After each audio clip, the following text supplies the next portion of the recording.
morning! Good morning ngayon, maaga. Kaya wala asawa ko sa nakakapag full vlog ako. So this time, I'm gonna make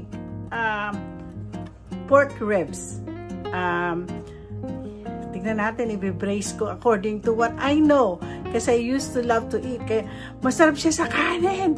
Tignan natin, gawin natin. Sandali, ha? So ngayon, iwawash ko lang po itong ribs. Okay? Ang ganda ng ribs eh, oh. Pulang-pula. Kita nyo? Pulang-pula siya. So, anin ko lang siya ng salt. Kasi, ayoko si mga moy. Alam niyo naman, ang mga pork, mga meat, minsan, masyadong nangangamoy.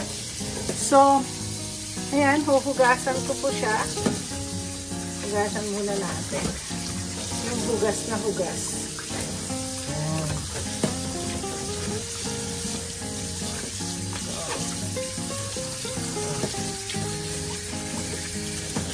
Hugasan ko talaga. Grabe pagkahugas, ano? Okay.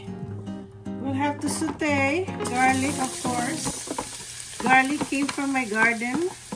This is so fresh. This is my great achievement.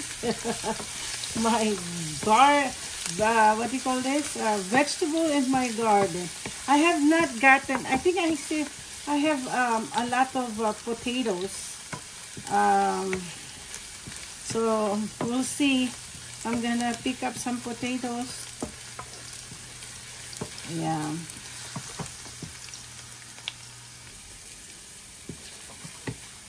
Okay, let's put some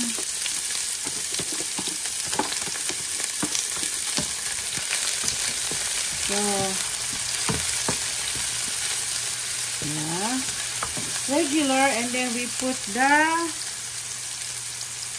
meat. So we put our meat. I want my meat to be so soft. Ay, aray ko.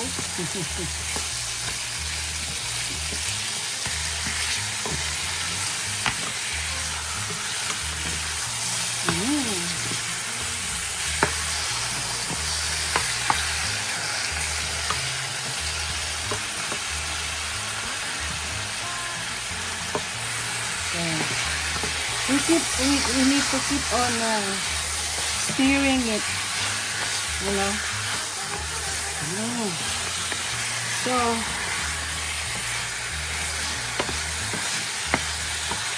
ganituhin muna natin sa palambutin natin.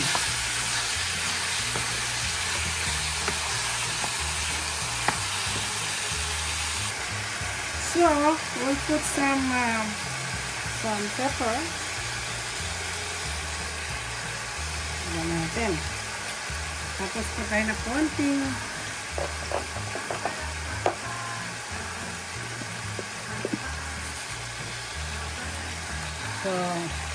konting salt.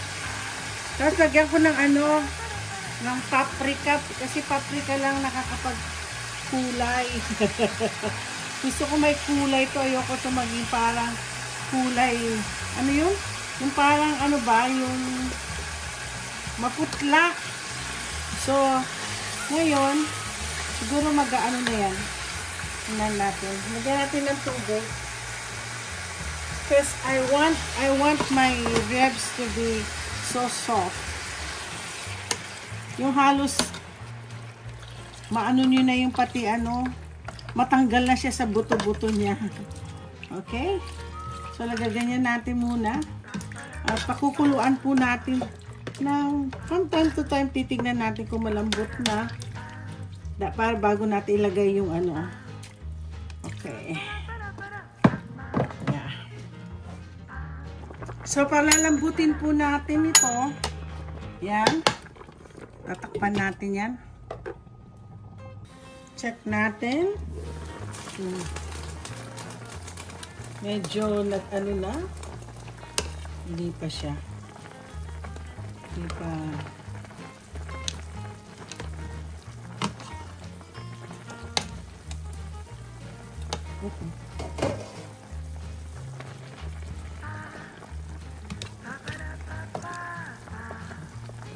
Tingnan natin. ha? Kukuha ko lang sandali. Check po natin. Alam nyo, minsan itong ganitong klaseng meat, umaabot ng mga ilang minutes. Matagal din, eh, oh. Ay, matigas pa. Siguro mga 30 more minutes. Okay, 30 more minutes. Okay, after 30 minutes, I hope ito ay, malambot na. Tingnan natin. Okay. Ay, ano ba yan? Brace na natin. So, I don't know. Maglalagay. Tignan lang natin kung super lambot na, ha? Lambot na. Lambot na. Yan. Okay. Lalagyan po natin ng tomato paste.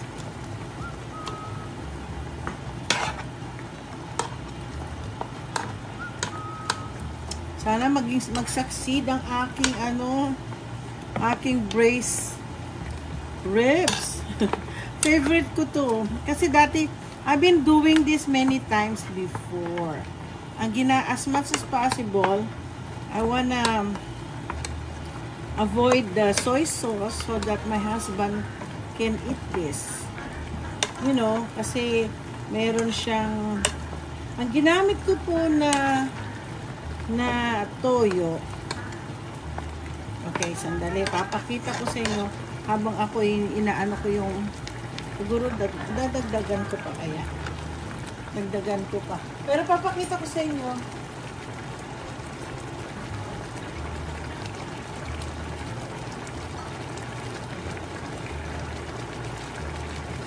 Ito po yung ginagamit kong soy sauce. Mushroom soy. Oo, mushroom siya. I need to cook with the soy sauce on it. So, siya ang alternative ko. Ngayon, lalagyan ko na po siya. Lalagyan po natin ng oyster sauce. Ay, gaano na.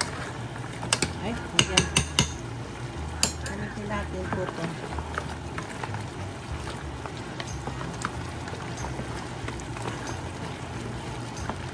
Okay. So, lalagyan natin ng oyster sauce.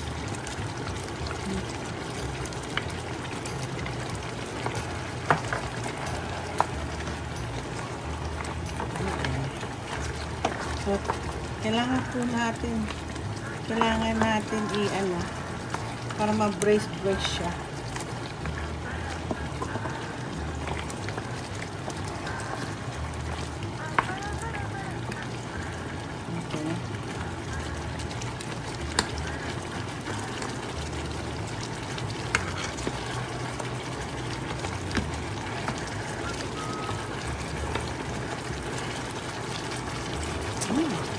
Ang sarap.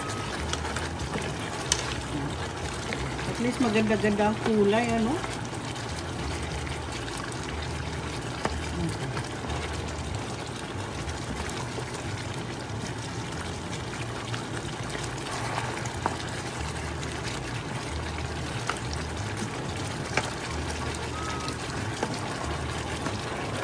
Kaya, titignan po natin kung ito po yung ay, oo, lagyan ko pala daw ng brown sugar para matamis-tamis. Dali, ah. Ito, sugar. Brown sugar.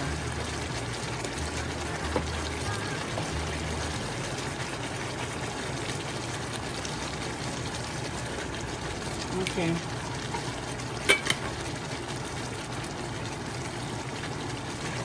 Nilagyan ko po ng brown sugar na halos nakalimutan ko. Wala lang matamis. Matamis-tamis yung aking ano.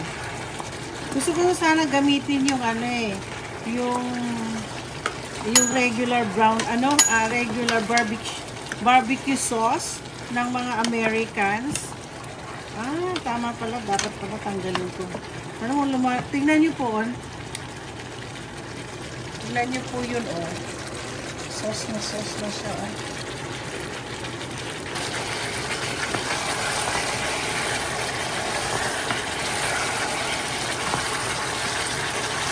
So, ngayon, medyo, na siya. Tuyong-tuyo. Tuyong-tuyo lang aking ano. Ayan ka? Malambot na po yung ano, yung ribs ko. Masarap na kumain. Gusto ko na may konting sabaw-sabaw. Kasi masarap siya ilagay sa kanin. Hi! Okay, this is what happened to my braised pork. Oh, yan na po. Kakain na po ako mamaya-maya. So guys, ito sana breakfast ko. Kaya lang nasira po itong aking tripod at ako'y mag-order na naman. So itong kakainin ko with my rice. For sure, masarap yan kasi akong gumawa. So, anyway, don't forget to like and subscribe dito sa aking braised pork.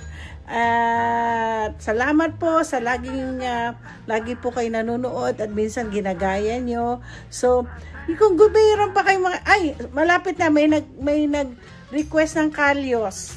Maybe this weekend gagawin ko yung kalyos. Salamat po. Like and subscribe and share. Thank you.